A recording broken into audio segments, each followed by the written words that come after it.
Hello everyone, it's Vicki here and welcome to our Sunday school session this morning. We have been looking at some stories from the time when Jesus was resurrected. Caroline started us off with the story of the empty tomb, when Mary Magdalene turned up to the tomb and thought that something awful had happened to Jesus' body, and then Jesus spoke to her and had a conversation with her. Last week, Katie told the story of doubting Thomas, who didn't believe that Jesus was really alive until he saw him and felt him for himself. Today, we are looking at another story that involves Jesus and some of his disciples. And the story this week is from John 21, verses 1 to 14. So if you have a Bible and you'd like to have a look through that story, then you can join us. Now you might see that there is a bit of a sea theme going on today, and that's because this story takes place in a boat on the Sea of Galilee. I'm going to put our boat up here. Now one day Peter said, "I'm going out for a fish." Thomas, Nathaniel, James and John and two other disciples decided to go along with him. They all went to the Sea of Galilee and got into a boat. And the way they used to fish is to put their net down on the side of the boat. And they would often fish at night because it was a bit calmer, it was quieter. They could take their fish to the market in the morning.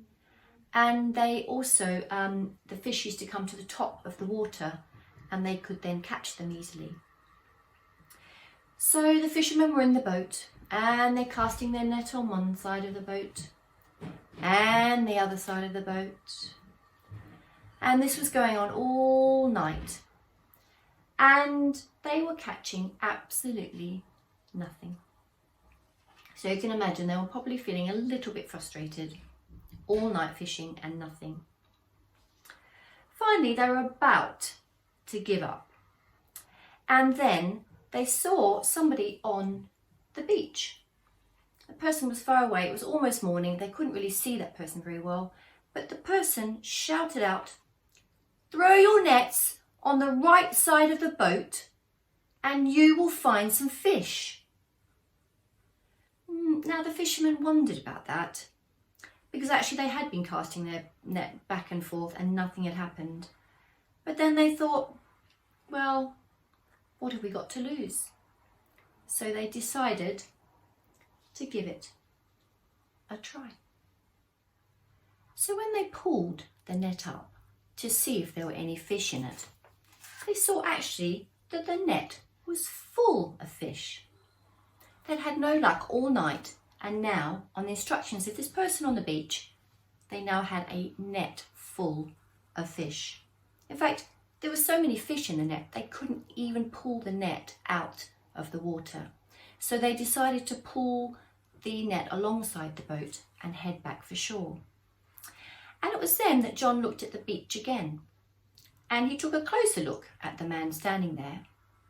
And he thought, wait a minute, that person looks familiar. And then he realised it was Jesus.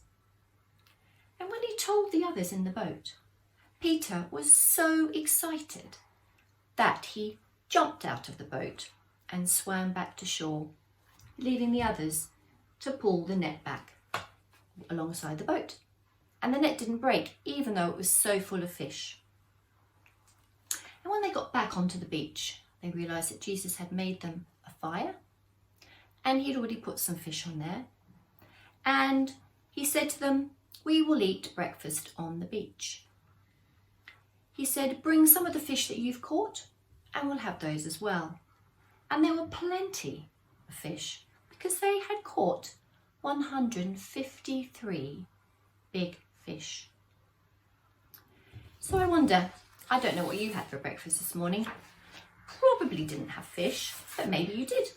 But that's what they had for breakfast that morning. And we wonder what the idea of this story is.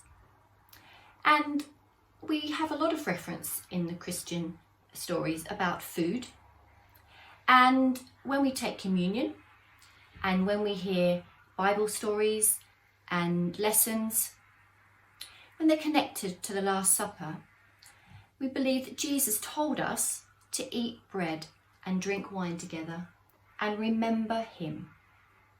So Jesus invites everyone to his table for forgiveness, especially those who are far away or have forgotten his love.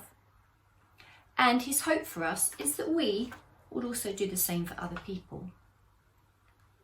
So in this story, Jesus appears to the disciples on the beach. Their net is overflowing with fish and he serves them breakfast. And he reminds us of the way that sometimes we turn away from Jesus and forgetting his love because we get a little bit worried about other things that maybe aren't so important. And he's always there to call us back and forgive us and provide us with abundance, just like he did with these disciples. As our story had a bit of a sea theme to it, I thought it would be fun to make a game. So I have made a fishing game. I know our fishermen caught their fish in a net, but we can catch our fish with a fishing rod. So I have made a fishing rod I used a drumstick for mine. You could use a stick from the garden or any other stick that you might have lying around.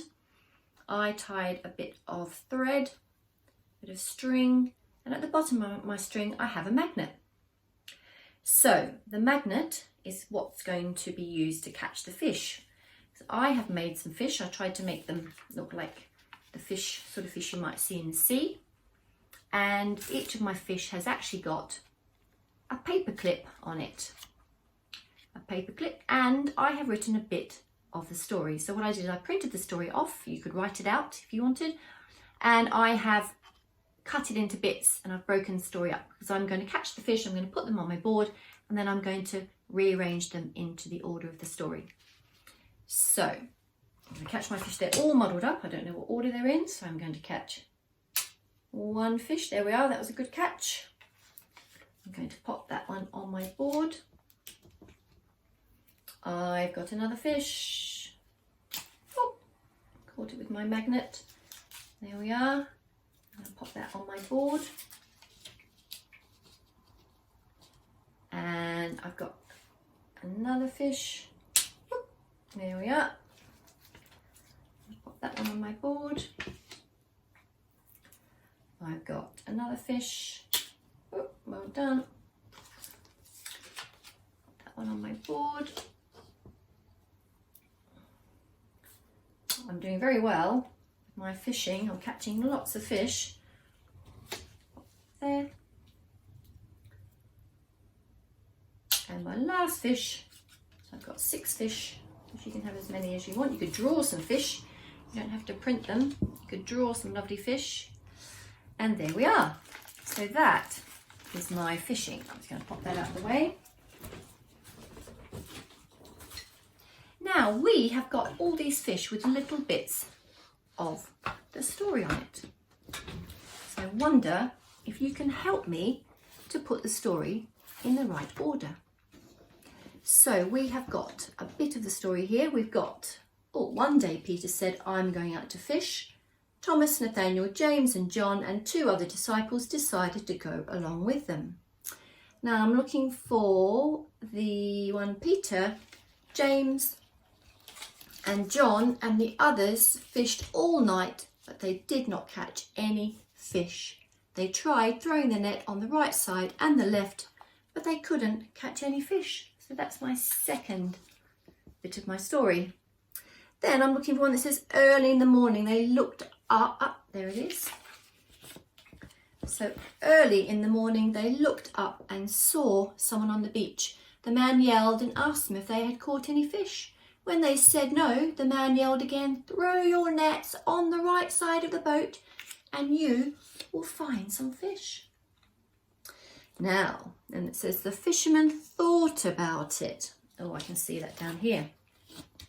So the fishermen thought about it. Finally, they decided to give it a try and cast their nets off the right side of the boat.